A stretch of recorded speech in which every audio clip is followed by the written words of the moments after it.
Gentlemen, after the vicious fan backlash last week, Marvel finally did it. I'm a little worried to ask what you're talking about. Don't worry, Sam. Just Dad's getting a head start on the bad news segment. Maybe a little bit. Oh, you're talking about the new trailer record we talked about last week? Yeah, the record is now set, which means a Thor Love and Thunder trailer has finally been released. Out of the blue. But yeah, that was really random. Yeah, well, I think Grace Randolph predicted it. But anyway, we'll talk about that, Moon Knight, and a preview of Star Wars Celebration. This is Tatooine Sons. It's true. All of it. What is the name of the Porg on the Millennium Falcon? Force is strong in my family. What do you think his name is? It's a big moment. I am a Jedi, like my father before me. Maybe Turbis? Do or do not. There is no try. Turbis? Pablo, if you're listening to this live stream, that Porg's name is now Turbis. It's a good Star Wars name. We're not done yet. These guys recorded an awesome podcast called Tatooine Sons. Everybody listen to that. So that's going to be the talk of everything. Yeah, I finally got to watch the trailer just today when I watched the Love and Thunder trailer as well. So you watched Stranger Things. Season A really 4, quick yeah. reaction, BB Nate. I really liked it. I think it looks really good. I think it looks freaking awesome. I love it. I'm so pumped. All I can think of is I got to go back and watch season 3 because I That is true. don't remember anything about it. But welcome to Tatooine Sons, a pop culture podcast, the only fan podcast to name a canon Star Wars creature and to be endorsed by the writer-director of The Last Jedi and maybe a guest at Star Wars Celebration. You never know. Ryan Johnson. We believe that pop culture is the mythology of our generation, that there is a story that is written on our souls and that these myths speak to that story. And that is why we're talking about the weird and strangely fascinating teaser to Thor Love and Thunder, the gods and their avatars in Moon Knight, and sharing some of our favorite moments from previous Star Wars celebrations while looking ahead at what has been announced for Anaheim. I am David. I am the dad. Hi, Dad. Good evening, gentlemen. I'm honored to be joined every week by my two amazing sons, Thor, not your name is not Thor. I'm now Thor now. All right. I would be Loki technically for doing go. Lucas Pinkard would be excited. He likes Thor. So cool. I got to find out what he thinks about this trailer. What are you talking about? Thor Love and Thunder. Yeah. It looks about how I expected. Silly and just a ton of fun. Definitely. Pretty much most of Taika's films. Sam, what are you talking about? Yeah, to say this last episode of Moon Knight was wild would be a bit of an understatement. Yeah, it was definitely bizarre. What about you, Dad? With just over a month before Star Wars Celebration Anaheim, we're going to look back. I think I mentioned it in the teaser, but back on our favorite moments from past celebrations that we've been a part of, and maybe even speculate irresponsibly about some things that could come at the end of May. But if it's your first time listening to the show, welcome. Welcome to the show. Thank you so much for listening to Tatooine Sons. Please follow the show on the podcast app of your choice. If you are a returning Tatooine Sons fan. Wow. We have those? I don't know. Maybe 3. Probably not. Mom? No, she doesn't even listen. I don't think she's ever Grammy listens and doesn't understand anything that we're talking Grammy. about because she's too busy watching wrestling. You're right. That she doesn't. Anyway, thank you for coming back and checking out the show. And thank you to our sponsors, the Heroes Journal, for sponsoring this episode of the show. We are so excited about everything that you guys are doing over there. You guys want to subscribe because on Friday, we have Adam Glenn and Dax Holt from Hollywood Raw podcast. I had to give them some parameters before we recorded because they like to use words that we don't use on our show.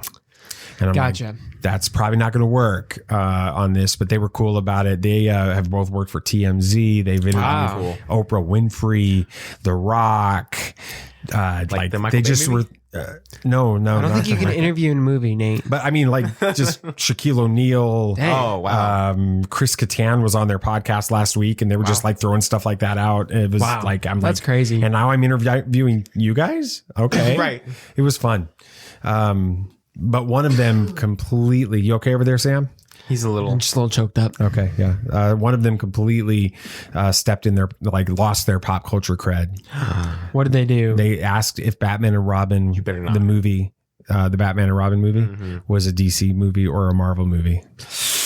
Yeah, so we talked a little bit about that. You can check that episode out on Friday, but enough talking about what we're going to talk about. Let's talk about what we're talking about. Exactly. After being absolutely infuriated from not having a trailer, or I was supposed to be, Thor: Love and Thunder finally gave us something, and it feels exactly like a Taika Waititi movie. Maybe a Star Wars movie? Maybe. No. Have you ever danced with the devil in the pale moonlight?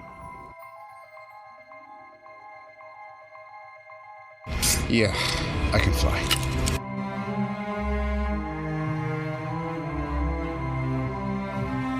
I'm here to fight for truth and justice in the American way. The people in this room, which one is A, wearing a spangly outfit, and B, not of use? There's only one God, man. And I'm pretty sure he doesn't dress like that. Batman has no limits.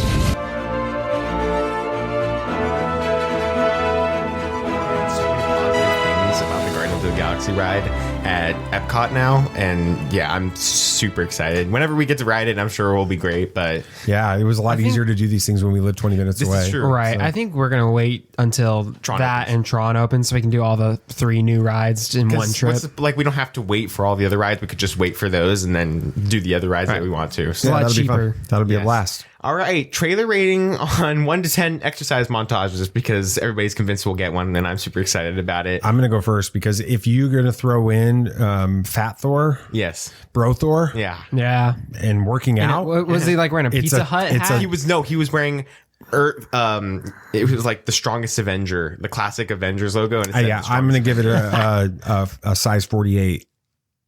Extra. Oh, I mean, it's one to. No, honestly, probably, I don't know, like a 8. I thought it was good. I don't understand the movie, but it's a teaser, so I'm not supposed to. Sam? So Yeah, I'll give it an 8.5. It set a good tone. It's going to be a lot of fun. Give us an idea of what we're getting into, and we got. What are we calling Jane's Thor? Do we have a name for that character? the Mighty Thor. The Mighty Thor. Yeah, we that's got really what that. it So is. that was pretty cool She looks too. really awesome. Yeah. Yeah. So I give it an 8.5. I'm going to give it a 9 just on the basis that we get more interaction between Thor and Star-Lord. And that was awesome. Oh, yeah. I loved the That was great. the little speech that Star-Lord gave at the end. And that just felt awesome. It's going to be hilarious. But let's talk about the first 3 big things from this trailer. Thor No More. That was a reference to the Spider-Man No More comic. I don't know that comic. You don't know? That's like one of the most popular covers of Spider-Man. Was that where he like has the suit in the trash can? Spider-Man No Oh, More. yeah, that one. I do know. I didn't realize No that was More. what it's called. I That didn't was know good. that's I what like was it. called. Good job, baby. Good job, Nate. So Thor has decided to try peace instead of war. He is also giving up being a superhero. Now, what is going on here, guys? Well, he kind of lost his mojo after Infinity had an emotional War. breakdown talking about Jane. Right, and Endgame and all of that, and so I think he's decided he needs to just kind of move on from that life. We have to keep in mind this dude's thousands of years old at this point, and everything that has happened in Avengers has just been like a really bad summer break for him at this point in his timeline. He probably needs a second to cool off and chill. Yeah, he's got to have some me time. Right. Yeah. He's going to do a little bit of a soul searching thing, I think. I mean, he let himself go pretty Korg. bad there too. Yeah. With Korg, of course. Yeah. Dad, what do you think is going on? I think that he's I don't think that he's lost his mojo in the fact that he doesn't think that he can't fight. I think he's just done fighting. Yeah. I think he's tired of fighting. That's been his whole life. Yeah, all he's done has been a warrior, and he's lost everything. He's lost all of his family. He's lost Loki. He's lost Jane. He's lost Jane until the end, which was really cool with it. And I think he's just kind of trying to figure out. He just doesn't want to do it anymore. He doesn't want to fight anymore. Yeah. Literally, he's lost his fight. So yeah, it's great. Next one, the Guardians of the Galaxy apparently have a big role in this movie. Star-Lord is as annoyed with Thor as ever in this trailer, but he gives some nice advice to him at the end of it. How do you think the Guardians of the Galaxy will play into this movie? It's tough to say because this isn't a Guardians of the Galaxy movie, so you have to be careful how much you bring them in. You don't want them to overshadow the movie. Like Wanda and Doctor Strange too. Exactly. Yeah, that's the same concern there. I think they'll be there. They'll be a bit of a driving force. I think we'll see them in like the beginning of the movie because that's where Thor is. And then I think he's going to decide to kind of go off on his own and go on like a soul searching experience. And then the Guardians will go off and do their own thing. We'll probably get some line indicating what's next in their story and where they're all going off. The holiday special is what's going to happen after that. So I think that's the role they're going to play. They're going to kind of send him off in a way. I think that we're not going to have as much of them in this as the trailer suggests. I think you have about as much of the Guardians of the Galaxy in this as we did Doctor Strange in No Way Home. Doctor Strange was really heavily featured throughout the trailers. Yeah, but he was really very little in that movie. He was in there just a few scenes at the beginning and then a couple scenes shows up at the end. And so I think that's the way it's going to be in this. I think that they're going to have some fun Star-Lord moments. I mean, that's the way that Endgame ends, with him going off with them. I think you're going to have some of those fun moments. And then what we see in the trailer is they go to fight a battle and Thor's like, I'm done. I don't want to do this. And he just walks away. And I think that's where Star-Lord and even the rest of the crew is going to be, the Guardians, they're going to be like, enough with this guy, let him go do his thing. And they're going to have to go off and because that's how they survive. They make their living off of being basically mercenaries at this. And if Thor doesn't want to do that, he's just a liability. So they need to let him go do his thing. I don't know if we see them come back later in this. I think that's what separates the two storylines. And then, I know you guys brought up the holiday special, but I think that this more accurately leads into Guardians of the Galaxy 3. That's what I think. And so that's where they part ways on that. So, okay. Yeah. This next one, of course, Jane Foster. We get our first look at Jane Foster's Thor, the mighty Thor, with the reforged hammer from Ragnarok. Okay, what do you think is happening here with Jane? I got an idea, but I'm going to let Sam go first. It's weird. I know next to nothing about this character in the comics, so I can't provide any sort of idea as to how this happened. I mean, she's been absent for a long time now in the MCU. So I don't know why she suddenly becomes worthy, or is the worthy thing gone? Are the things been reforged? Also, how did it get reforged? I mean, there's so many questions that I don't have a single answer to. I want you to, do you have any speculation? No, I want to hear your stuff. Okay, so I'm not stepping on any of your speculation. Go ahead. I think that she's a variant. I think this is multiverse level stuff that's going on here. I think that from the moment that everything happened at the end of No Way Home, we also don't know how the end of Loki is going to tie into this. Yeah, it's going to have to tie into it somehow. It's Loki. You can't get more connected to Thor's story than Loki. Yeah. So all of those things have to do with fractured multiverses.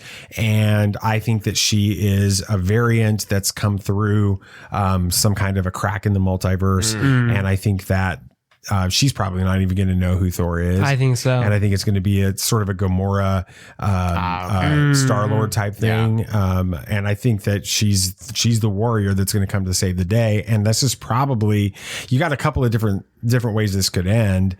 One could be this kind of brings Thor back into being a warrior again, or he doesn't need to be a warrior again. His storyline and Chris Hemsworth's storyline ends, and now Jane Foster's version of Thor is the Thor going forward. I mean, besides Hulk and Hawkeye, well, even Hawkeye is kind of gone. He's really the only other remaining Avenger, like original Avenger. OG. And if you think about the storyline in the Hawkeye series, he's basically trying to retire and hand over the bow to Kate Bishop. So. Right, and then you got the She-Hulk series coming up soon too. Yeah. So Yeah, No, that's what I think. Now this trailer is missing a little something. The plot. We still have no idea teaser. What this movie is about, or even the bad guy. We didn't see Gore the God Killer all in this, or even a mention of him. Does this worry y'all at all, or was it just a little something to get? Isn't that Christian Bale's character? Yes, and it's really the God Butcher, by the way. Oh, okay. I was just letting you know. Not the God Killer. It's the God Butcher. Sorry, I think you're right. Yeah, so it's okay. Anyway, no, I didn't even think about it watching the trailer. I'm just going to be honest. I just want to see Christian Bale in the MCU. That's all I'm excited about. Yeah, it's going to happen. So now, of course, you know how this works. Just give me your crazy after one teaser, we're already going to speculate. Supposed to go wrong. Yes, speculate it. All right, I'm going to let Sam go first. Oh shoot, I haven't thought of anything. We just based it off of this trailer. Just a crazy speculation. Well, you got Jane back. Why not Loki shows up too? Okay. I mean, I think both of those things combined would kind of just be like, Thor would be like, all right, I've had enough. I'm really retiring now. And he goes off. He flies to some abandoned planet and just lives a solitary life. Kind of like, what if he takes a book out of Thanos' page? You know, he sees the way Thanos lived. It's the other way around. Page out of his book. Oh yeah, yeah. Book out of his page. Whatever. And did what Thanos did after seeing all that crazy stuff. Both people he loved just suddenly show up again. Yeah, I think that if we see Loki, we probably get Loki in an after credits or somewhere in the credit scenes. Try asking Thor tying into the Loki series. Maybe that's where you can bring in this version of Thor again in some different things through the Loki series. But I think Chris Hemsworth's time is basically done as Thor after this movie. And as far as other crazy speculation, was that Zeus in there too? It was. Yeah, and that's played by who's that played by? I have no idea. I thought it was Russell Crowe. It might be. And that could bring in another Russell Crowe. Yeah, that could bring in another Marvel character of Hercules. It could. Yeah. That's another. Just taking a page out of DC's book. See, I did it right this time. You did it right. Yeah. Thank you, Nick. Yeah, of course. Also, we just have to mention the classic outfit at the beginning for Thor when he's running, and the younger Thor. Yeah, with the classic like the comic book, the yellow character. Boots, the wings, everything. It was awesome. Sam's not a comic book guy. I didn't see it. I wasn't allowed to read Flash when I was a kid. I'm not surprised at all. He's a god. Exactly. Yeah, so I wasn't allowed to. But anyway. Any dislikes from this trailer? Anything that kind of was just like, oh, I'm not super excited about that. Yeah, it was so late. It broke a record. Oh my gosh. Horrible. I mean, my life is over because I didn't get this trailer until... not at all. I think it was a great trailer. I enjoyed it. So. Yeah, no, I can't really think of anything I disliked from the trailer. Yeah. Yeah, I really did like the idea that they didn't just all of a sudden Thor was thin again. Yeah. That they're going to do a exercise montage, like a Rocky kind of thing. Which I hope they make it as 80s montage as possible. They already did an 80s song in the trailer, which is great. Yes. So, I mean, after being super cautious about Ragnarok after the trailer, I think I can get more excited about this one. And I am always up for some more Guardians of the Galaxy. Yes, sir. Very nice. Very nice. Good job, BB Nate. Thank you. Appreciate Sam? it. Yeah, no, it was all right. It was all right. Yeah. 7 out of 10. He's still struggling because he knows that you're my favorite, BB Nate. All right. Inside the Magic dominates bad news this week with some clickbait headlines that are sure to make you scratch your head. And that is next. This is not going to go the way you think. You know, the one thing about the Hero's Journal, gentlemen, that is so powerful is it uses things that work regardless of whether or not you have the journal. I mean, the journal is a tool that helps you with these things. Oh, absolutely.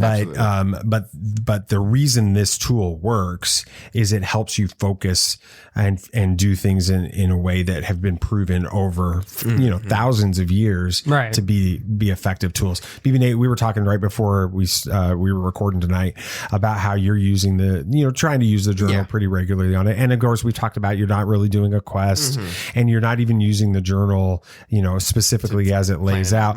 But why do you feel like it's helpful for you to take time every day to write out some thoughts and just kind of get these things out of your head and onto paper? And how does that help you? It's just useful to like thoughts that don't make sense, that do take over your mind, to write them down and look at them and be like, this just absolutely doesn't make any sense. So seeing that on paper, it helps with you being able to kind of control it and be able to I guess use it better and understand it makes it tangible more. And tangible and everything. So taking the thoughts that maybe are not that are not accurate, the self-talk and the things about ourselves and questions and doubts and anxieties and frustrations and worries and all those things that we tend to just like chew over in our heads over and over again. You use the journal to get those out of your head onto paper. And then when you read them, they sort of feel like they lose their power. Exactly. That's pretty cool. Sam, you're using it for productivity. How does writing things down with help you be more productive? It's more, I don't necessarily make a checklist for things. It's more helping me get in the right mindset for the day. I've got to, if I get in my head, it makes things a lot more difficult for me.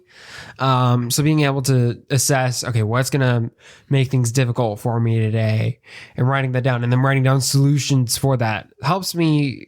It helps me become productive, but it also removes any excuses I can make. I was like, I just don't know how to fix that. No, you wrote down a solution. Yeah. Follow the solution.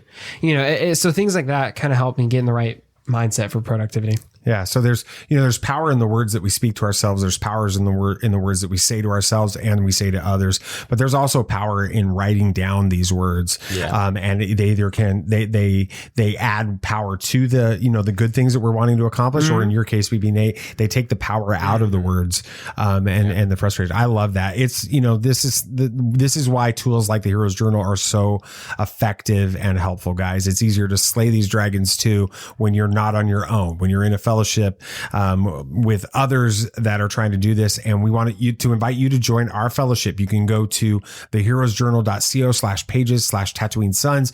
Join us on our quest. By doing that, you're going to download your free copy of the first act and use this as a tool. Use this as a way to help you get your thoughts out of your head and organize them, and add weight to the things that you need to add weight to, and remove power from the things that you don't. We can't wait to have you join our little fellowship.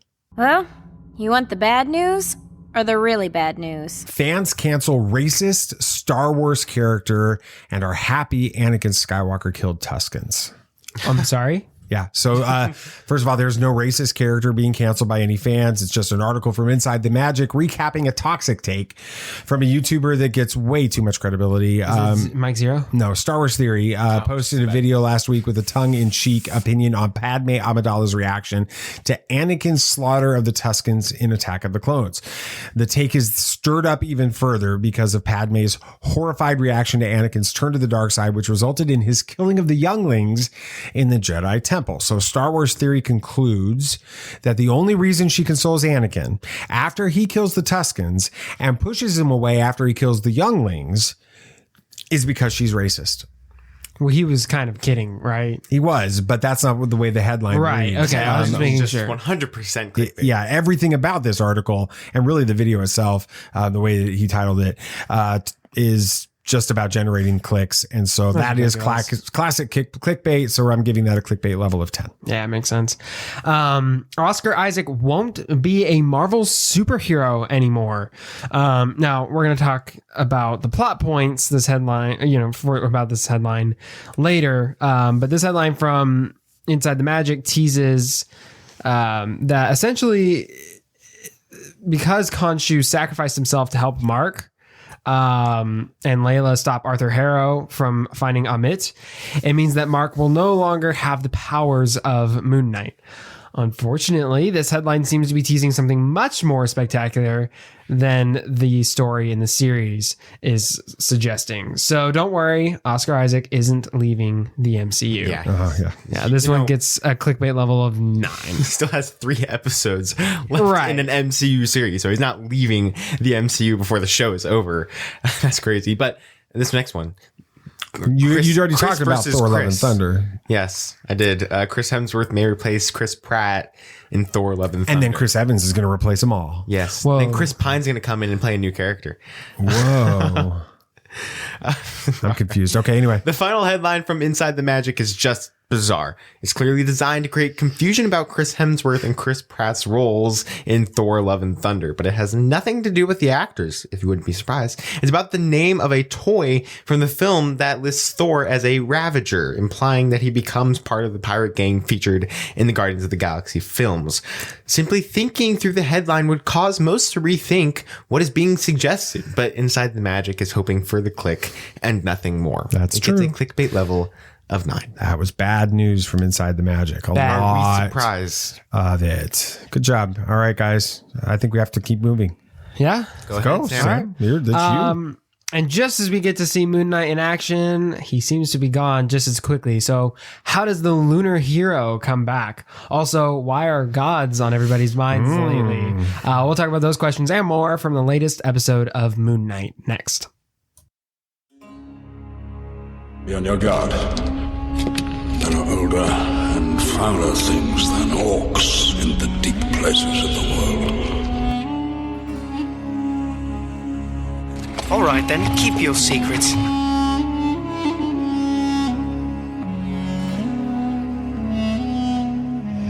coming to us. Yes, as the footsteps of steps.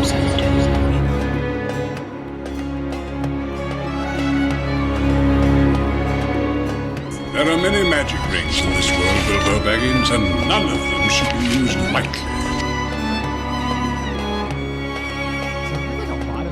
Just like happening in the sky lately in the MCU. I mean, you had like the Celestial in Eternals and this thing in this episode. I think there was one more. I can't remember off the top of my head. Like the stars in the sky. Yeah, I mean, like such a cool effect. I love why is nobody talking about this? Like, we haven't heard any. Like, I just want like a news clipping in the background, like a news clip saying what the heck was that in the sky? Like, nobody's addressing this. I want an MCU comedy series of a normal person just dealing with all the events in the MCU. Just like that's actually a golden idea. It is, and then that would be fantastic. And just like them being like, stars in the sky are moving. It's just a normal Tuesday. Right. Of course they are. Of course they are. Right. Your neighbor becomes a superhero. It's like, who isn't at this point? But, right. Anyway, all right. Let's get y'all's rating of this episode on a scale of 1 to 10 outdated star maps. Okay. Well, some people said this episode was really slow, but it moved the plot forward a lot, like an insane amount. I really like this episode. Say light years ahead. Yeah, I'm gonna give it like an 8.5, somewhere around there. That was a pretty good one. Somewhere around there. 8.5? 8 or an 8.5, yeah. Okay. I just really enjoed it. I thought it was really good. I'll give it a 7.5. It was good. It was a good episode. Right, IGN. Yeah, thanks. Yeah, of course. No, I enjoyed it. It was fun. I loved the mythology in this one. I know we're going to spend a lot of time talking about that on this. I gave you that one. I know you did. And that stuff is so much fun. I enjoyed this episode. I enjoy the way that this series is going. I think that the next episode is, because we're halfway through now, right? Yep, that was the midpoint. Mm-hmm. Okay, I think that it's going to start ramping up in a significant way. Yeah, it was good. Yeah, I'll give it an 8. It was a lot of fun. It was great. Nothing like over the top in either direction. I thought it was just a pretty decent episode. But anyway, let's get to the first little point. We notice this is really more just the case through the first bit of the episode. But Mark and Steven, it takes place from Mark's eyes, but he's blacking out like what Steven did in the first episode. Yeah. And he keeps finding people, which I loved, by the way. I loved that they flipped the script on that, and now we see the same things happening through Mark's eyes. That's the consistency is great, but it's also fun to see him and the way he's being thrown off by this the same way. Yeah. So every time he comes to, he finds himself surrounded by like more and more dead people. Yeah. And so Mark and Steven throughout the episode are kind of pointing fingers at each other saying, hey, why'd you kill these people? Well, we know it's not Steven because the dude doesn't even eat steak. And we know it's not Mark because we watched the whole episode through Mark's eyes. So could this be the third personality, Jake Lockley, maybe? I like if it is, I like how we're completely oblivious to it as they are. Because in the first episode, we knew that there was another personality. We knew that there was something there, and we knew it was Mark. We all expected this, but now we're learning that there was another personality, and now we're thinking, oh, wait, has this other personality shown up in the other episodes before too? Like in the first episode, even as Steven was blacking out. So I really like it. I think that there's definitely another personality. If it's Jake Lockley, I'm not quite sure. We have no really facts about that, but I'm sure it would be if they're trying to go with comic accuracy. So Jake is the cabbie? He was the cabbie in the comics. In the comics, okay. There's someone that I saw on Twitter last week that was like doing this massive Twitter thread breakdown of the scene in the very first episode in the bathroom when Steven is like with Mark and there's all these weird things, and there's this scene where you can see like it's flipping to a different side mirror, the mirror on the other side. Okay. And they're convinced that that's the third personality, that it is Mark. Okay. And then you see it, it's a different mannerisms, different face. And you don't hear any words coming out of it, but it's like, it's almost like from, if I remember the thread correctly, like Mark is in one mirror looking across at the other mirror and seeing the other personality and not sure what's going on with it. And so if they're bringing in that third personality like that, I don't care if it's Jake, it's awesome. It's a lot of fun. Yeah. So. Yeah. You know, if this is the case, what implications could that have? Could this personality have been acting like you kind of mentioned, but been acting throughout Mark's whole life? Maybe he was the one responsible for those killings, maybe in the first episode, or those executions that were talked about, I think, in that second episode. You know, what do you think that this could imply? I think that it means that there's a whole nother story that we have to learn here pretty soon, towards the end of the episode. I think that the thing that confuses me is Jake, from what we know in this episode, he's the heavy hitter. He has absolutely no cares about killing. So why wouldn't Khonshu want Jake to retrieve him from the council, and yet he said he wanted Mark to retrieve him? That's a little strange. You would want the person that would actually do any means necessary to get Khonshu back, but he asked for Mark. So that's a little confusing. That's a good point. Yeah. But I think that we will see a lot more with Jake learning who he is, what he is. I'm really interested in seeing how they develop this personality more, if it is Jake or anybody is. Yeah, I think this other personality is more just a straight up psychopath, or something. You know, he isn't really it's not a personality. It's just he wants to kill, or, you know, that's like this dark side, this monster within Steven that he's kind of repressed for a while or something. So maybe this is why Khonshu wants to get rid of Mark, because maybe Mark? Khonshu, he wants to go to Layla. Wants to go to Layla. Okay. Maybe he realized, because, you know, the reality is he's the one that brings justice, right? Vengeance or whatever is the fist of vengeance. Even though that's Batman. I'm confused now. Anyway, Khonshu is this, you know, god that wants to wreak out justice and vengeance. And if he sees what's going on, where there's this personality, be it Jake or some other character, other personality that is just bent on evil and death, then using Mark's body for that creates problems for Khonshu. So getting rid of Mark, getting into Layla, that he can actually come back at Mark or at this personality and judge him with it, which would be an interesting little twist. Yeah.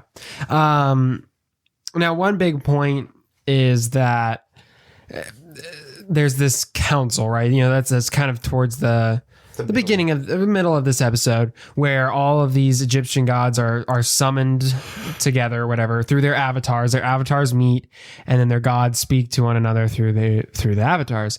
Now, as soon as I saw this, if I will, council of the divine. Yeah. That I knew we both had to be thinking the same thing. So what did this remind you of? Go for it. I mean, it's like straight biblical implications with this. Psalm 82, Yahweh takes his place in the divine council among the gods. He brings judgment. It was just like, you here. Oh, I'm like the nerd in me, the Bible nerd in me is just like freaking out. The face on Dad right now is just full of excitement. It's like just, a giddy fanboy. It's just you're fangirling right now. It's great. Yeah, it's a really cool idea because, most of the last few hundred years of Christianity has tried to avoid this conversation from Scripture, because it creates conflict and ideas that struggle. And I don't think we have to struggle with that. And so the idea of a story like this, bringing in a divine council where they're passing judgment. It is exactly what you hear about in Psalm 82 and in Psalm 89 and Job 1 and 2 and those types of things. It's this idea finding itself in fiction that is what we do, what we talk about on the show all the time, that these myths speak to a greater story that's in the scriptures. And so we get to do that. Yeah. Yeah. I mean, building off of that, there seem to be lots of gods going around Marvel right now, with the Egyptian gods that we just talked about and Thor and Zeus in Love and Thunder.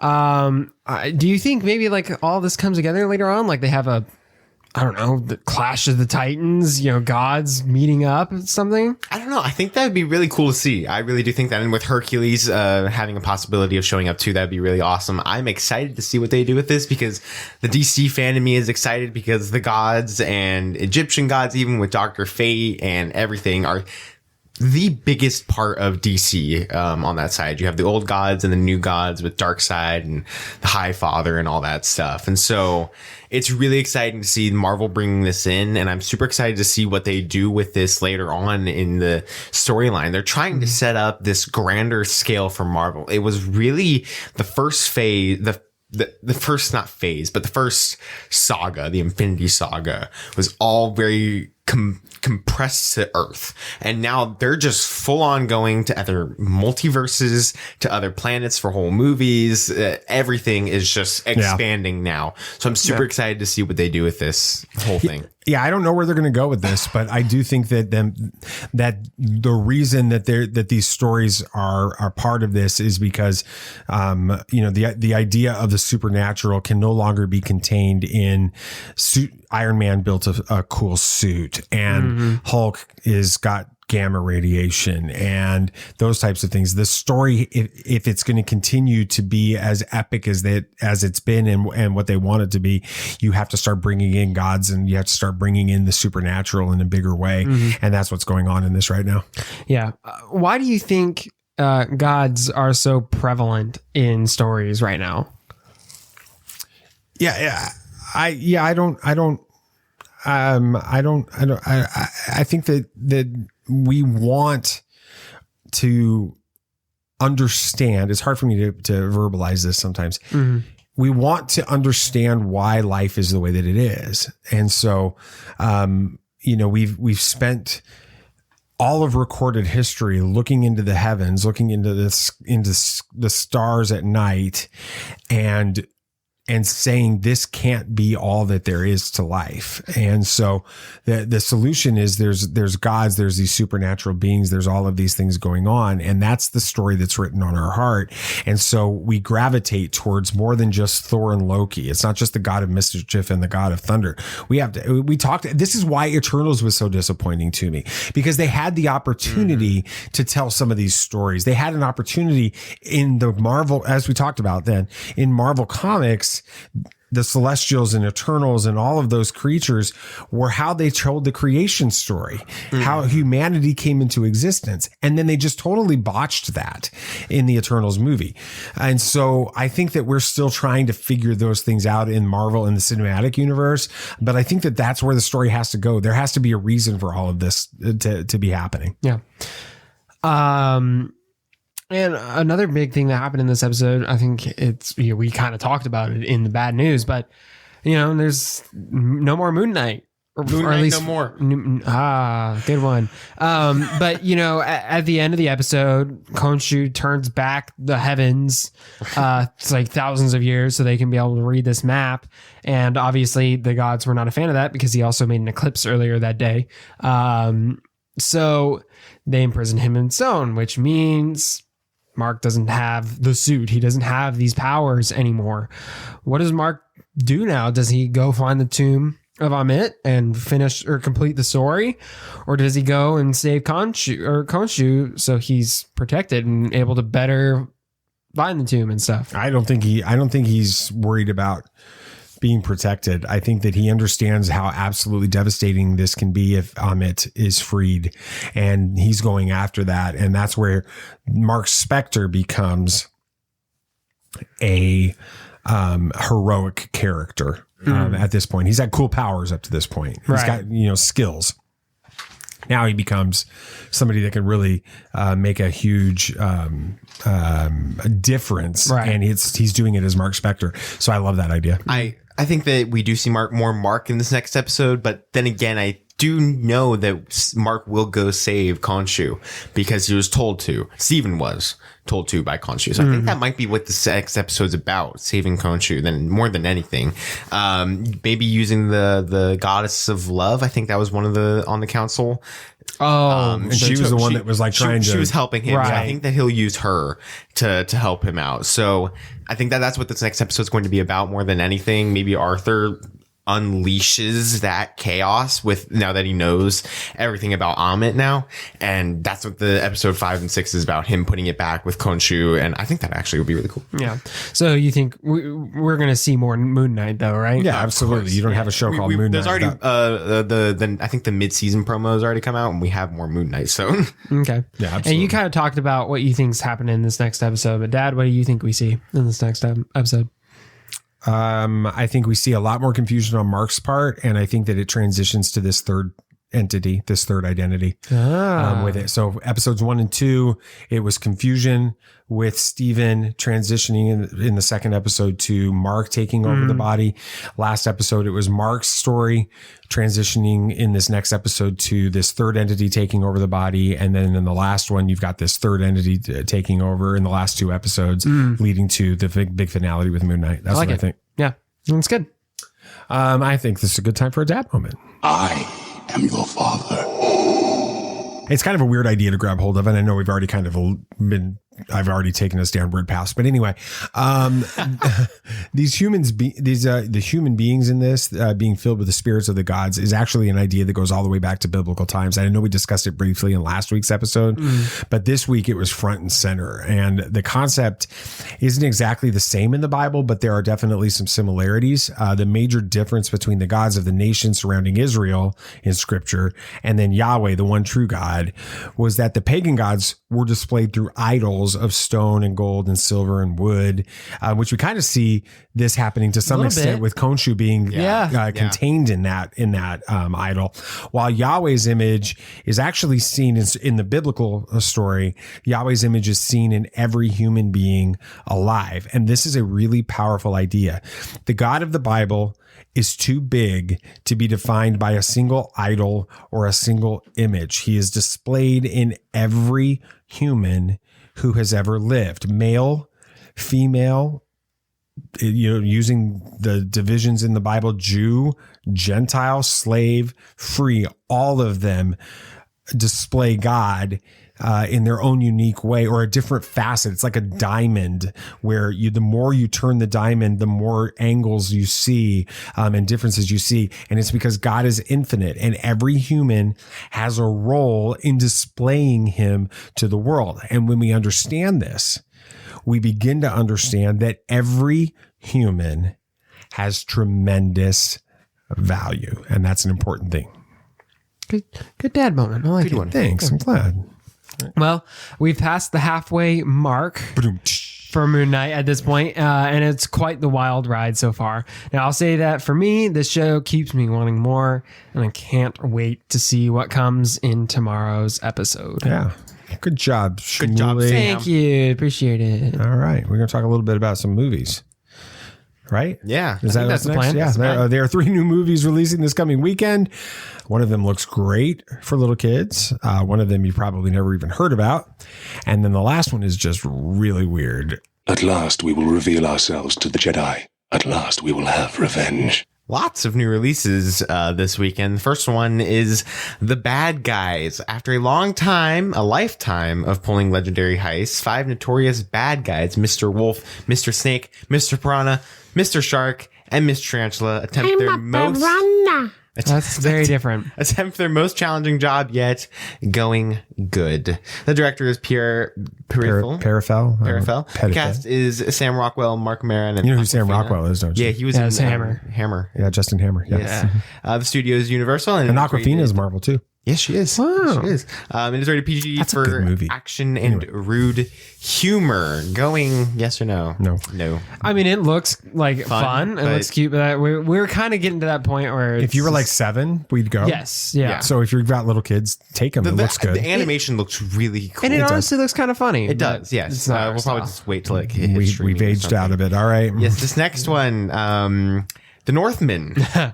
An action-filled epic that follows a young Viking prince on his quest to avenge his father's murder. That makes it sound so much more tame than what I saw in the trailer. The director is Robert Eggers. The cast is Alexander Skarsgård, Nicole Kidman, and Claes Bang. Yeah. Bang. The studio is Focus Features. It is rated R for strong bloody violence, some sexual content, and nudity. Going no. For sure no. It looks. I've only seen the trailer to this one time, and we go to movies almost every weekend, which tells me they really are just like, release that thing. Okay, now it's over. Now we can move it on. We can move on. Yeah. It looks weird. It looks creepy. No interest. Really whatsoever. disturbing. No. And then this one is really weird. Yeah. Even weirder than The Northman. The unbearable weight of massive talent. It's a biopic about David Jesse. Oh, yeah, for sure. Maybe creatively unfulfilled and facing financial ruin, the fictionalized version of Nicolas Cage must accept a $1 million offer to attend the birthday of a super fan. This cameo thing's getting out of hand. I know. Yeah.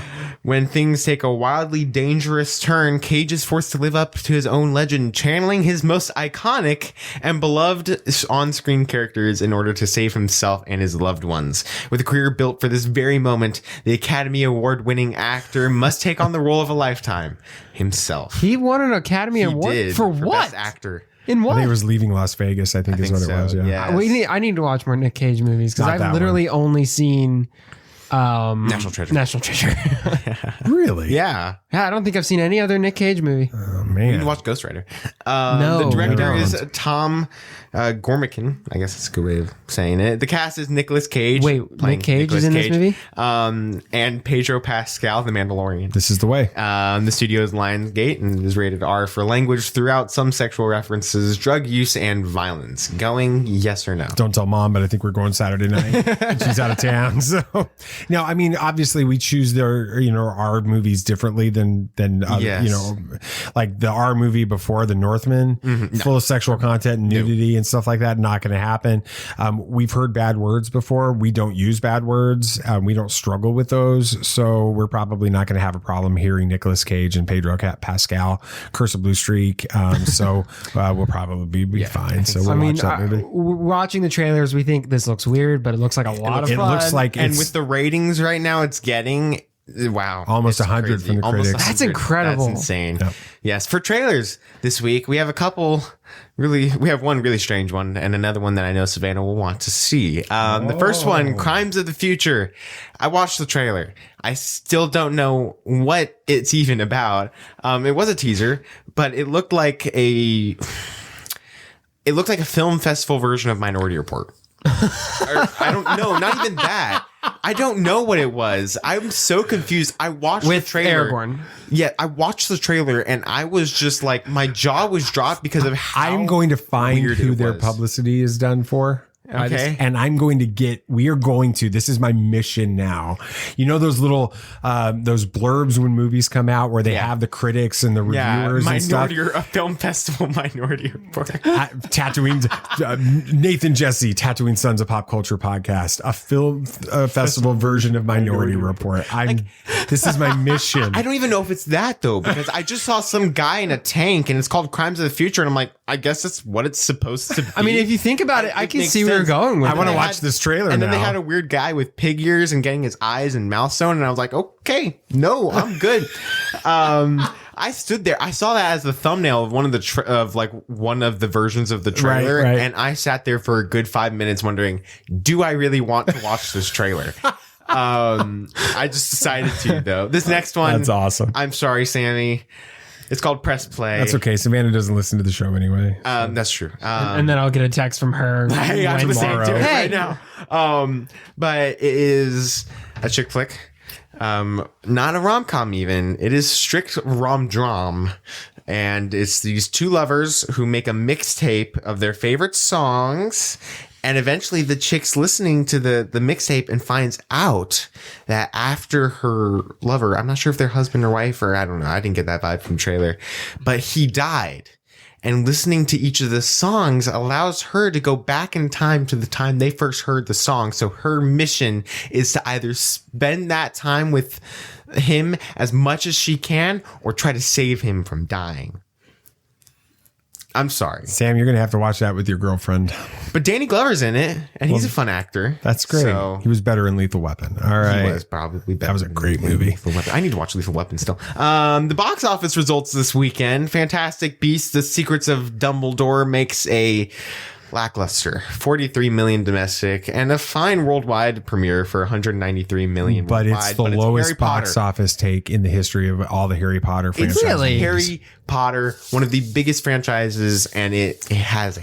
And they were debating whether or not to continue the franchise after this movie, and they were going to wait to make the decision until after the box office. I think that this series is done. Yeah. Why do you think it got such a low take? Just people really didn't like it. I've heard so many. I've heard. Wow. Thank you, BB Nate. But I've heard so many reviews saying You've got Nathan dropping some profound truth bombs sometimes, and you got that. It's okay. It's just I've heard people say that it just doesn't feel like a Harry Potter movie, and of course we wouldn't know. But I feel like after the second Fantastic Beasts, I've heard it started to lose its luster. Wait, how many Fantastic Beasts are there? This is the third one. Okay, I was like, how many? But all right, just get to box Sonic office. the Hedgehog 2 with 30 million domestic.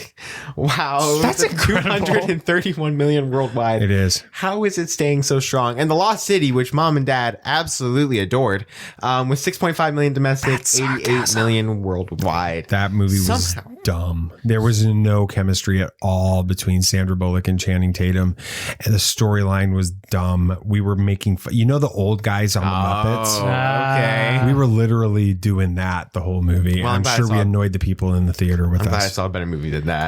So Yeah, that's it. Good job, Nate. Thank you. You did good. Good job, BB Nate. I guess it's my turn, isn't it? It is. After a long delay due to the pandemic, it's almost impossible to believe this, but Star Wars Celebration Anaheim is just over 1 month away. That's crazy. Tatooine Sons was born from our experience of Celebration, so let's look back at our favorite moments from 2017. 2017, that was the first year we went. That's when Orlando. 2019, along with what we can expect in 2022, and maybe a surprise celebration announcement. Hokey religions and ancient weapons are no match for a good blaster at your side, kid.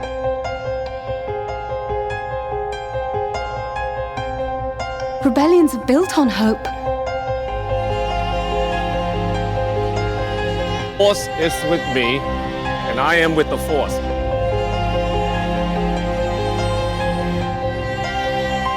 If you live long enough, you see the same eyes in different people. Everything on our walls came from Celebration. Let's see. Except for the comics. Not everything, but like a lot. Most of it. So we have the comics, and then we have the lithographs I got with my Sith Trooper hat from Disney Shop. But pretty much everything else on the walls is from Celebration. Yeah. Yeah. Yeah. And there's couple posters over here that we got because we waited 3-4 hours in line for guest services at the signings at Orlando. Oh yeah. Yeah, that was fun. I absolutely love Celebration. All the memories were coming up on my Facebook feed Friday from both times we've been before, because they were the same weekend, and I'm just like watching them like dying inside because we weren't going to Celebration. Interesting. We'll talk a little bit about that. Why? Let's talk about this. Why? I'm gonna get some feedback from you guys. This is a very fluid conversation today, and I'll start with you. That's why you're the first on the list. I know. Yeah, you're first on the list. Why is Star Wars Celebration a must for Star Wars fans? Sam, we'll start with you. Okay. Star Wars fandom can often get a bad rap, especially understandably, if you spend any time online. It seems to be always negativity and toxicity and yelling at each other, and all around, why would you want to be in that sort of fandom at all? Yeah, exactly. Going to Celebration changes that mindset. You go and pretty much everybody there is cool and they love Star Wars, because who the heck's going to spend that much money to spend a weekend doing nothing but Star Wars unless you love Star Wars? Exactly. You may disagree with people, but the beauty about talking to someone face to face is you can't yell at them. It's a discussion. So being at Celebration really kind of helps you recenter yourself as a Star Wars fan and remember why you love this franchise so much. What about you, BB Nate? I think the why it's a must is it really allows you to be the first ones to experience the future of what's coming for Star Wars. And that is always such a fun feeling. And it's so much better when you're in a room with 10,000 fans all watching and reacting to the same stuff, and the place just erupts with cheers and lightsabers waving in the air and everything, and it is just crazy. And the electricity is that you can't replicate it in any other form, and it is just such an amazing feeling. It's similar to why we say you need to watch big movies in theaters. Exactly. That's why you need to watch movies in a full theater at a big screen, because you get that kind of, not to the extent, but you get that same feeling. I think my thought process is kind of a combination of both of yours. So Sam, you're talking about sort of you get to experience a different experience with fans than what you get online. BB Nate, you're like, we get to be with all of these people and celebrating the things of the future of Star Wars. I remember when we were at Celebration Orlando 2017, and I had been really downplaying it the few days before, because I was really worried this wasn't going to be that big. We'd never been to anything like this before. This was our first con. Not even a con, not even like a tiny con. No. We'd never been to anything like this before. And we were literally walking to it. And I remember keep saying over and over again, guys, this is just, tap down your expectations. It'll be fun, but it was so much better than everything that you could have dreamed. And I remember one time kind of all standing there, and we were in line, because that was a big part of it. Yeah. Especially Celebration Orlando. Lines were a bigger issue there. We were standing there in line, and we were having these conversations with people, and they were playing games, and they were reading books, and we were talking about movies we loved. And it just sort of hit me that we found our people. Yeah.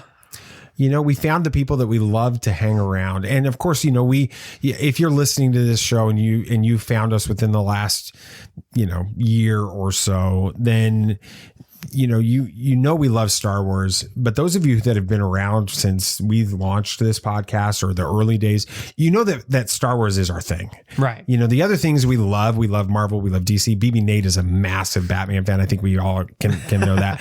But for us, this was our thing. And for us to be around people that we could relate to and that we loved, and we get to see these people. I mean, seeing people talking about going to Celebration on Twitter, and they were getting, plans together, and they were talking about meetups. It was just like, these are people like Ian Thompson and Pete Fletzer and JG Kars. And, I don't want to, it's hard because I don't want to leave people out, but there's just so many of you that Rick Villanueva, that we've been with at Celebration and seen, and we aren't going to be able to, we were looking at my Twitter feed, and I'm just like, we're going to miss this. And so, that was a hard day on Friday, watching all of those, but enough talking about the guys from Star Wars Underworld too. Yeah, I saw Benjamin Hart talking about it, and I'm like, oh man, him and Dominic Pace. Yeah, Tyler Bucks from Chatter Squad. Bucks, You know, all these guys. So Friday was a hard day for me in a lot of ways when it comes to that. All right,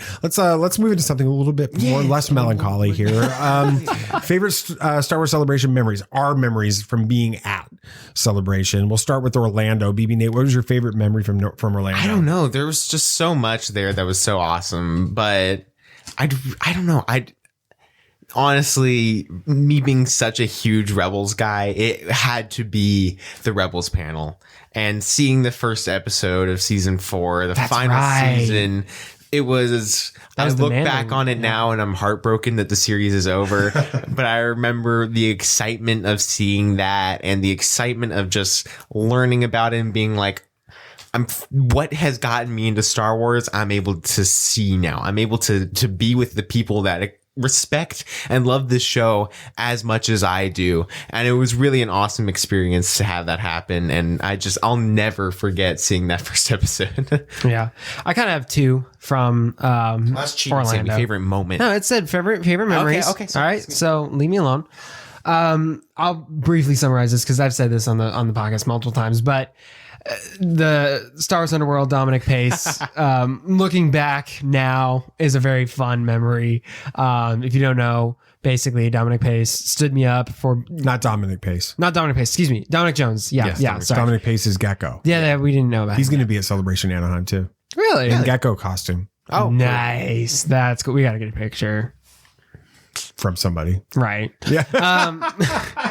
But Dominic Jones said I could be on his podcast, Star Wars Underworld. I thought that was the coolest thing ever, which it is pretty cool. Didn't get to be on it. We were very upset. Learned later, a couple years later, year later, something like that. Half later. That he just forgot because he was super busy. Which you now relate to. Because he was doing college finals. My word. Yes, I relate. So it's all fun now. Yeah. We make fun of him all the time. Okay, so that was memory. What's the other memory? Nate and I walking around in our giant inflatable BB-8 and Jabba the Hutt costumes. I still have that costume. Oh, we're bringing them. Wow. To where? I don't know.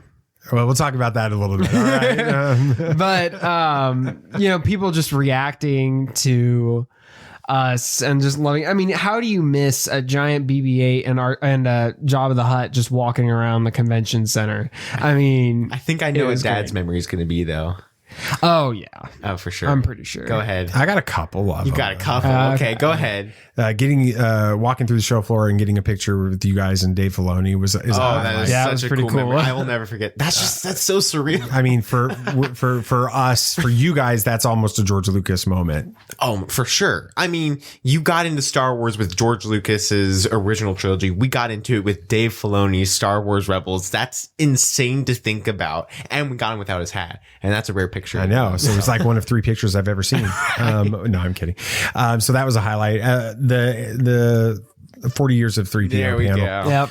When you guys got called up on stage and then they called me up on stage to sit with you guys and there's Anthony Daniels, there's freaking C3PO and Wicket. He steps on my tail. David.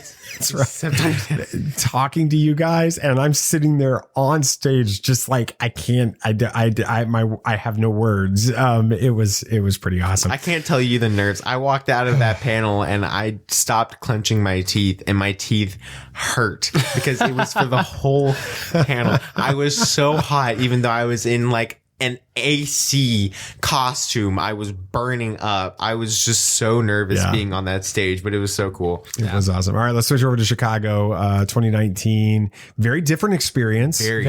We had launched the podcast. There were people there we knew. We knew more what to expect. We had plenty of deep dish pizza. We had lots of deep dish pizza in Chicago that year. Sam, what was your favorite memory or memories from Chicago? Chicago. For this one, I really enjoyed the panels a lot more. Oh, yeah. Because I think we got into bigger panels this time, or like the main showing stage. Yeah, we were really fortunate in the lottery. Yeah, we got pretty much every panel we wanted. Yeah. But one of my favorite memories was the. Was it 20 years of Phantom Menace? See, I don't know if you guys knew this, but I knew this panel was happening before, and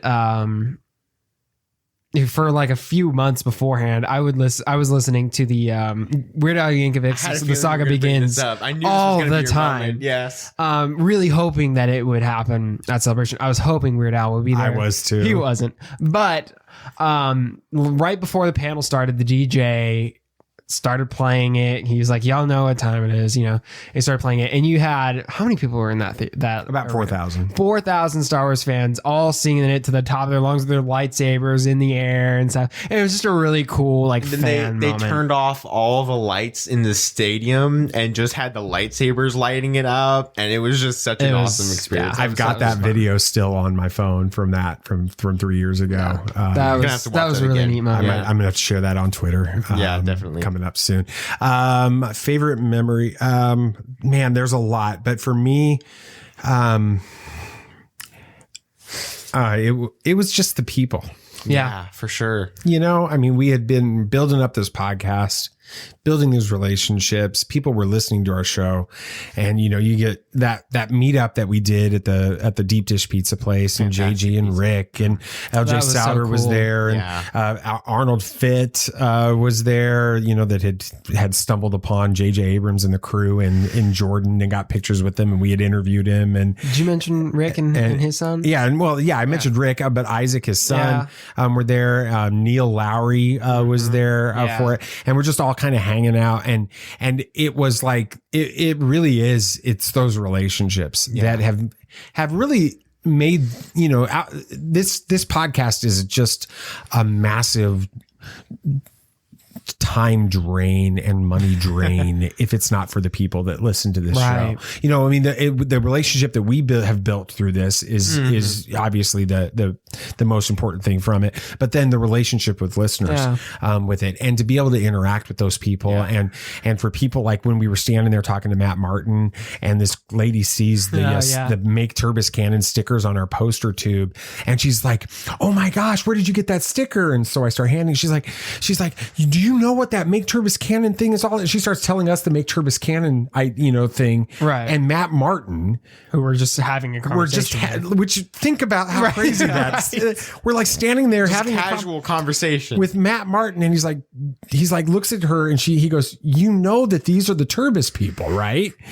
And she's like, you guys are Tatooine Sons, and it was just like this. It's just surreal, and so it's been awesome doing this, and Celebration is sort of a culmination of it in a lot of ways. All right, let's talk about Anaheim coming up. Yes, just over a month away, and what we can expect from it. First of all, they've announced 3 major panels for it, and the days for those panels. These are, I'm assuming, going to be the big morning lottery panels, the lottery panels for that. So the first one that they announced was the Lucasfilm panel, and the description is Star Wars Celebration opens with a must-see showcase that will kick the weekend's festivities into hyperdrive. Thursday, May 26th, Lucasfilm's current crop of live-action filmmakers will be joined by special guests to discuss the many Star Wars adventures coming soon, including Obi-Wan Kenobi, Andor, and The Mandalorian. Gentlemen, thoughts on this panel? I'm excited, and the fact that this is the 26th just kind of confirms the rumors that they will be dropping the first 2 episodes at Star Wars Celebration on the 26th, the day before it releases to the general public on the 27th, having a screening of both. You feel like it confirms it. It doesn't confirm it. It doesn't confirm it. This is Mike Zero confirmed. I know. This is Grace Randolph This is Grace Randolph confirmed. Okay. But this is just kind of playing into that more. I think that it's practically a done deal by now, but I'm super excited to see it. And it's live action, so you better give me some Ahsoka or I'm going to flip. Yeah. I mean, this is definitely that you gotta see it panel, because that's where you're probably gonna get Ewan. You might get Hayden because of Ian McDiarmid, Diego Luna, Pedro. I mean, the big Rosario Dawson. Yeah, the big stars in Star Wars right now, because the Skywalker saga is over at this point. It's Timur Morrison, you think? Timur Morrison? Oh, I'm a certain. Yeah, you get these currently big actors, which is, I mean, granted, they're hundreds of feet away on a stage, but the fact that you might be in the same room as these people is still just like. And this is also where they drop trailers. This is where you get excuse me, pardon me. You get you get an Andor trailer. Yeah. Oh, for sure. You get season 3 Mandalorian trailer. Yes. You potentially get the Ahsoka trailer with that. With the drop of Ezra. They don't do that in the first episode, you think? The first trailer? Or first trailer. No, I don't think so. No, maybe we'll see. So anyway, that'll be okay. So the second panel they announced was called Mando Plus. It's no longer Disney Plus. Yeah, it's Mando basically they don't. It's funny. It's like they're trying not to use the phrase Mandoverse, like it's copyrighted or something. You know, Spider-Verse or something, multiverse. Well, it's like why they didn't want to call Baby Yoda for the longest time. So it's Mando Plus, a conversation with Jon Favreau and Dave Filoni, and their first appearance at Star Wars Celebration since the premiere of The Mandalorian. Wait. They haven't had both seasons of Mando have come out since the last celebration. Holy cow. Joined Jon Favreau and Dave Filoni with special guests for a look back and a look ahead at what's to come. And that'll be on Saturday, May 28th. What are your thoughts on that? That's going to be a fun panel. We definitely get some more in that one. Oh, for sure. Yeah. Maybe some Ming-Na Wen as well. That's Fennec. Yeah, that's a good point. This show took the world by storm, and I don't think anybody was expecting that. No. So hearing their thoughts on how the show behaved will probably be really interesting. Fans are going to be really, like, the fan reaction at that panel is going to be pretty neat too. But if they don't... my question is, if they give the trailer in the first panel that we talked about, Lucasfilm, what would they give here? Right, what would they give here? Is this strictly a discussion panel, or do they give us something else? Well, maybe they don't give you the Mandalorian trailer at the original panel. Okay. They kind of did something different with the original Mandalorian panel, if you remember it. They showed the first scene of season 1 and a featurette. Oh, that's right. That's true. They didn't show a trailer. And I remember that was hilarious because they accidentally didn't cut the stream on the behind the scenes featurette, which was supposed to, and they made jokes about it the whole time. Yeah. I remember that the Mandalorian panel was a lot of fun. It Jon really Favreau was. and Dave Filoni, and I cannot wait to see how they react to it now that people are so obsessed with Grogu and everything. See how they're going to react to that. And just, can you imagine how many Grogu items are going to be on that show floor for sale? Oh my gosh. It's going to be insane. There's going to be somebody that tries to buy like one item of Grogu from each booth that sells it. They're going to go bankrupt doing it. It's like a scavenger hunt. All right, third panel that they announced, the Bad Batch, and it starts with "Strap in, kid. You're not going to want to miss this view." Join host David Collins. That very much excites me because he's excites me. He's a better host than the Pentagon. Well, that's not hard. Okay. Join host David Collins as he invites Star Wars The Bad Batch executive producer and supervising director Brad Rao, executive producer and head writer Jen Corbett, story editor Matt Mitchnevitz. I was looking ahead trying to figure out that last name. I apologize. Actors D. Bradley Baker and Michelle Ang. The entire cast. Between those two to discuss highlights from the first season of the acclaimed series, as well as some exciting hints of what's to come in season 2. This panel will take place on Sunday, May 29th. We'll start with you, BB Nate. What do you think? I am just kind of like, okay, this is going to be a fun panel. I'm not like uber looking forward to this. I thought The Bad Batch was fine. I feel like it kind of felt like the first season fell a little flat towards the end there, but I did enjoy The Bad Batch a lot. But I am excited to see what happens in this. Maybe we'll get some more hints at Hera. I wouldn't mind that, but I'm sure that there will be a lot of fun with this. And I'm sure that overall it'll just be a really fun panel with D. Bradley Baker and Omega and all that stuff. Omega. Yeah, you gotta say it like that. One of my professors says Omega, like Omega. I feel like we got to order our shirts. The shirt that the bed bitch shirts. Bed bitch, we got to order those Omega. For that panel. Yeah. But yeah, it's a fun series, and the Clone Wars fans are going to be at this one, and Clone Wars fans are a different breed, not in a bad way. Animation fans are different. Yeah, they are so hardcore in a good way. They love the animation. So the fans of this are going to be great. And we know we really have no idea what could take place in a season 2. So hearing about what they might do with this story now is really exciting. Traditionally, at the animation panels, Dave Filoni likes to have the first episode. That's true. Of the new season. That's Do we true. get the first episode of this? I'm sure of this series, I think so. I wouldn't be surprised. We didn't get a first episode of Clone Wars, though, did we? No. No, we didn't we? No, we didn't. No, we didn't. We got a trailer there. I remember we got a clip of Bad Batch. Yes. No, that was a clip of the Bad Batch of episode. The Bad Batch episode. Yep, Yeah, you're because right. it wasn't done animated yet either. That's It was true. Still in production. Yeah, there was a lot to do. All right, let's talk a little bit about, what we know is coming is done. Let's talk about what we hope will happen. What are you hoping that we haven't talked about so far that we get? I just want something Ahsoka. I really do. No, you want something Ezra specifically. No, I want something just Ahsoka that deals with rebels. If we see Sabine or if we see Hera, I wouldn't mind a Thrawn and Ezra thrown in there. Either. Have you heard the rumor? Announcement. Have you heard the rumor? What? That's been going on the last 3-4 days? No. That Lars Mikkelsen is going to be there and they're going to announce him as Thrawn. Oh, great. And they then better please have Mita Masao there, just as Ezra, and then show him in the trailer or something. Just give me something that deals with Ezra. Just a little something. It's been so long. It's been since the end of 2014. It was 14. April of 14 was when the series ended. Really? I mean 17. Yeah, I was like that could be right. That was, no, 18. It was the end of It was 18. Sorry. It's been so long. I'm tired. So it was 18. It's felt like it's been since 14. It's been 4 years since this series has ended. And so much has happened in 4 years. I'm just needing something Rebels. I swear. Okay. You're like I think we know what BB Nate's hoping will happen. Samuel the Hutt.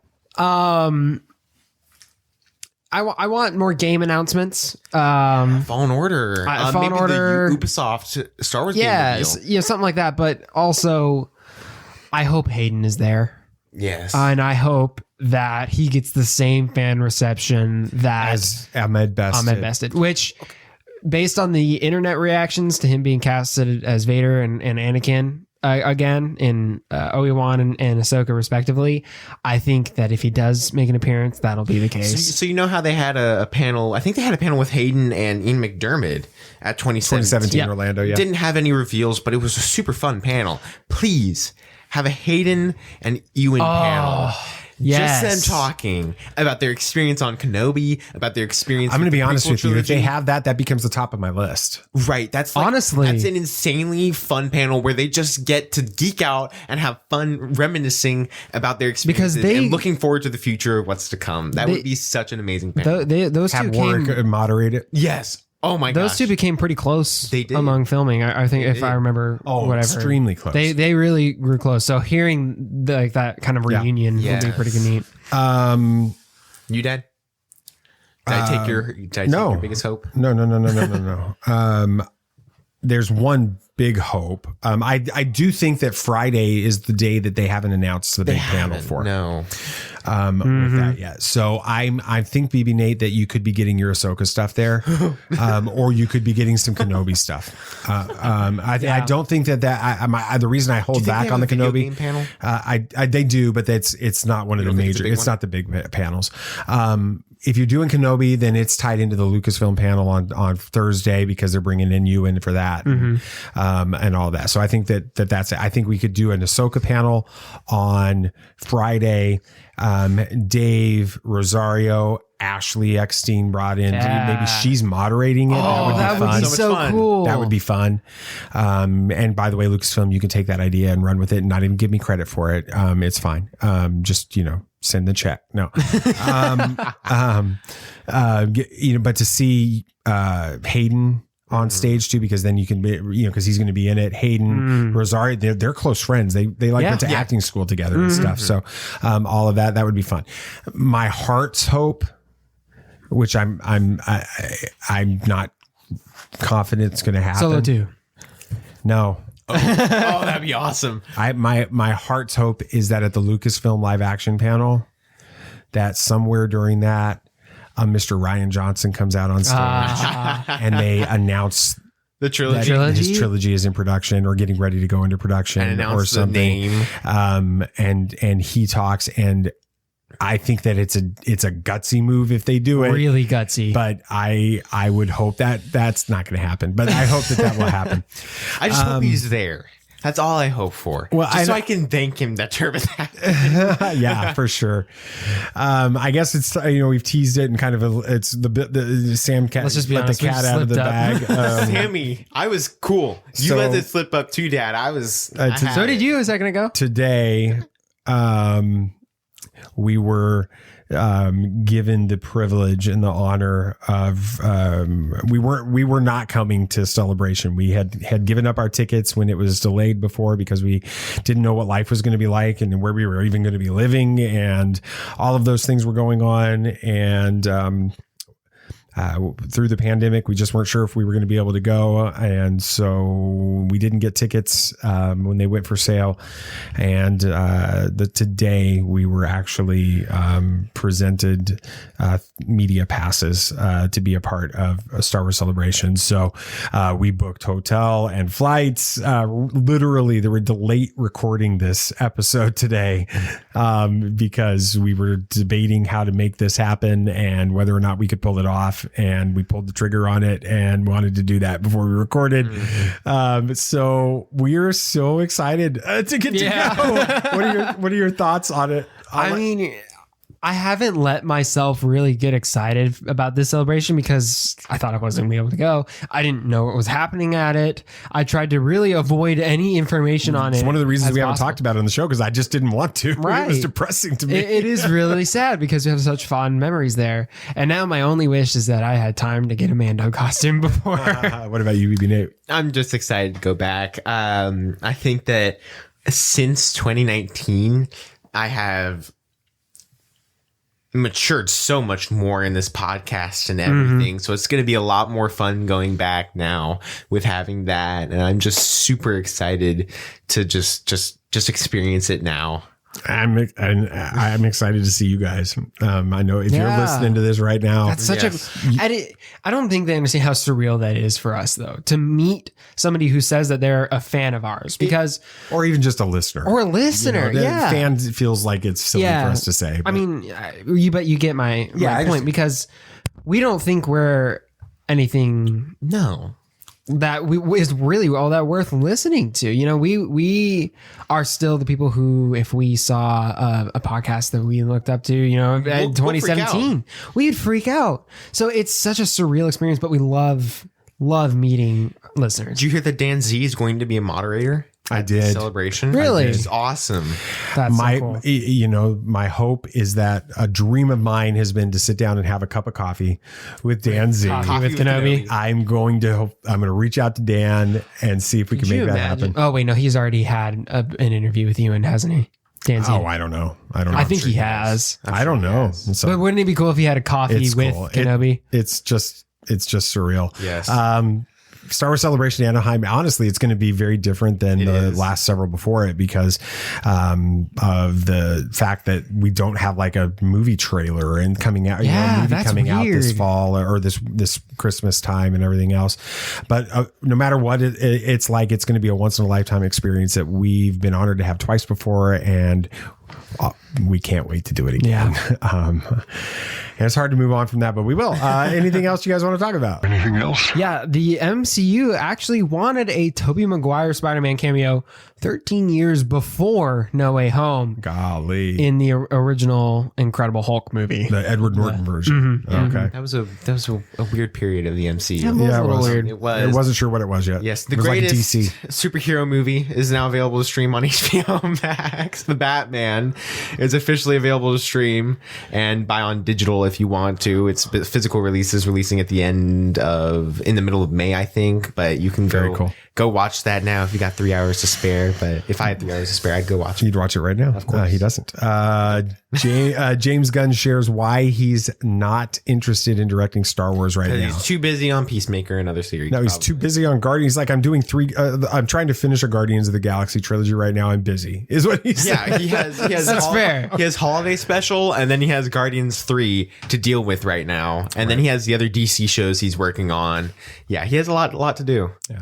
Awesome. Well, that's it for this episode. You know, Friday's episode is one you're definitely going to want to check out. Adam Glenn and Dax Holt from Hollywood Raw podcast are going to talk about some crazy things. Tobey Maguire is going to be a conversation. Like No way. One of them walking up to him on the street, having a conversation with him, just some fun. These guys are a trip. You're gonna love them. Check that out on Friday. Thank you again to the Heroes Journal for sponsoring this episode. We definitely appreciate it, and for all of you listening to this show, thank you so much for listening to Tatooine Sons, a pop culture podcast. Yeah. Yes, if you had a good time listening, it would be awesome if you could share this with your friends. Yeah, and if you liked it that much, remember this show. I mean, and if you didn't, that's okay too. Sorry, we'll try it better next time. But if you liked it that much, remember the show. It's only a small part of the Tatooine Sons world, so you can like us on Facebook and join our Facebook discussion group, and you can also follow us on Twitter to get in on all the action. You can keep up to date with everything we've got going on over there at TatooineSons.com. That's right. And don't forget to follow the show on your favorite podcast app, your application. I like that. Yeah. I don't think anybody uses that word That's anymore. literally the way that I know that's what it is, but and the great book, by the way, if you want to check it out, is Love is the Killer App by Tim Sanders. Anyway, Appetizer? Application. Don't forget to follow the show on your favorite podcast app so you don't miss our next episode, and give us a review on Apple Podcasts, Spotify, or whatever other podcast application you prefer. Anything else you guys want to say? May the Force be with you. May the Force be with you. May the Force be with you always. This party's over. I like that Wookiee. Don't get technical with me. Joy, please.